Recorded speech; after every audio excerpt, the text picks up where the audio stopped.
Ward 22 அவுலியா நகர் பகுதி உட்பட அறந்தாங்கி நகராட்சியில் உள்ள 27 வார்டுகளிலும் கூடுதலாக ஒரு சிறப்பு நிதி ஒதுக்கி மழைநீர் வடிகால், ஸ்டாம் வாட்டர் ட்ரெயின் மற்றும் கழிவுநீர் வடிகால் மற்றும் சாலைகளை மேம்படுத்த அரசு முன் வருமா என்பதை தங்கள் வாயிலாக அறிய விரும்புகிறேன். மாண்புமிகு அமைச்சர் அவர்கள்.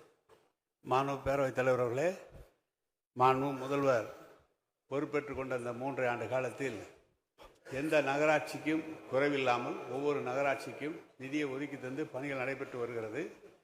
நம்முடைய அறந்தாங்கி நகராட்சிக்கு கடந்த 3 வருடங்களில் அரசு மூலமாக சாலை பணிகளுக்கு ரூபாய் 15 கோடி, வடிகால் பணிகளுக்கு 43 லட்சம், வாகனங்கள் வாங்குவதற்கு 90 லட்சம், தெருவிளக்கு பணிகளுக்கு 60 லட்சம், குடிநீர் அபிவிருத்தி பணிகளுக்கு 31 கோடி, குளங்கள் மேம்பாட்டிற்காக 5 கோடி, பூங்காக்கள் அமைக்க 21 லட்சம், திடக்கல்வி மேலாண்மை பணிக்கு 12 கோடி, மாண்பு முதலமைச்சர் அவர்களின் காலை சிற்றுண்டி திட்டத்திற்கு சமையற்கூடம் அமைக்கும் பணிக்கு 25 லட்சம், ஷால்டர் ஹவுஸ் பராமரிப்பு பணிக்கு 10 லட்சம், பள்ளி கட்டிட பராமரிப்பு பணிக்கு 69 லட்சம் மற்றும் ஏனைய இதர பணிகளுக்கு 35 லட்சம் ஆக 66 கோடி ரூபாய் அறந்தாங்கி நகராட்சிக்காக இந்த 3 ஆண்டுகள் செலவு செய்யப்பட்டிருக்கிறது.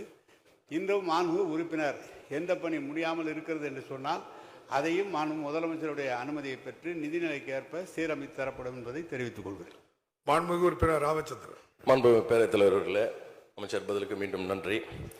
அறந்தாங்கி தொகுதியில் புதிய பேருந்து நிலையம் அமைக்க நமது அரசு அறிவித்தும் நகராட்சிக்கு சொந்தமான போதிய இடம் இல்லாத காரணத்தால் தஞ்சாவூர் சத்திரத்துக்கு சொந்தமான இப்போது சந்தை நடைபெறுகின்ற இடத்தை ஏற்கனவே கேட்டிருந்தேன். 2ஆக பிரித்து முத்தமிழர் அறிஞர் டாக்டர் கலைஞர் அவர்கள் பேரில் ஏற்கனவே இயங்கிக் கொண்டிருக்க பேருந்து நிலையத்தை புதிய இடத்துக்கு விரிவுபடுத்தி ஒரு நவீன வசதியிலும் கூடிய ஒரு பேருந்து நிலையமும் மறுபகுதியில் ஒரு சீர் செய்த சந்தையும் விரைந்து அமைத்து தர அமைச்சர் அவர்கள் முன் வருவார்களா என்பதை தங்கள் வாயிலாக கேட்டு நன்றி கூறி விடைபெறுகிறேன். நன்றி, வணக்கம். மாண்புமிகு அமைச்சர் அவர்கள்.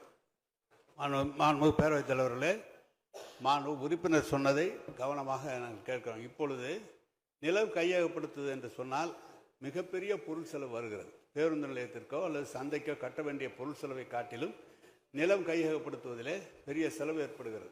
அதனால்தான் மாண்பு முதலமைச்சர் அவர்கள் எந்தெந்த பகுதியிலே நகராட்சி சுற்றி இருக்கிற பகுதிகளிலே ஜனத்தொகை அதிகமாக இருக்கிற பகுதிகளிலே கிராம ஊராட்சிகளை நகராட்சியோடு இணைக்கிறதுக்காக ஒரு குழுவை அமைத்து அந்த குழு பரிசீலித்து வருகிறது. அப்படி அமைக்கிற பட்சத்திலே நமது அருகிலேயே இருக்கிற அந்த இடத்தை தேர்வு செய்து பேருந்து நிலையம், சந்தைகள் போன்ற நகராட்சிக்கு வருவாய் வர பகுதியில் நிச்சயமாக அந்த பணி மேற்கொள்ளப்படும் என்பதை தெரிவித்துக் கொள்கிறேன்.